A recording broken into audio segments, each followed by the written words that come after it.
这个爱心行动会当持续超过20天，确实真无简单。安平区伫前区长林国民年内由社区所发起的白粽送祝寿开始，到量愈来愈大，社区志工已经无法度负担，所以才变成由企业甲团体直接认购买现成的粽。不过无变的是，政府甲民间协力，维持万众一心的精神。16号正式启动爱心总动员。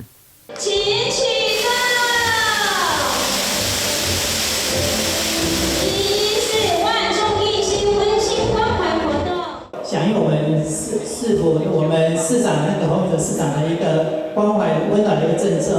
公私协力让我们这些弱势家庭能够感受到我们社会是处处有爱心，处处有温暖这个相当有意义的这个善念善性的做法我们能够继续的延续下去，让我们的安平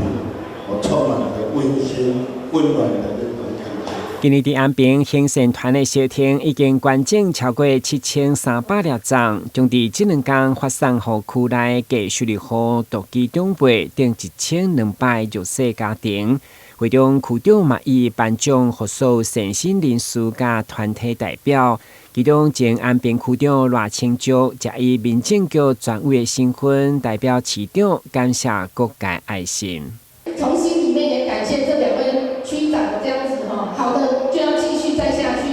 所以也要谢谢我们在座的行善团们，大家要继续支持我们肖区长，要继续，希望明年大家我们还可以在这边再见面。而且过后，安平区高里干事嘛将变成温馨的天使，亲自将各界所捐献的爱心粽送到家家户户。台湾新闻阮子采访报道。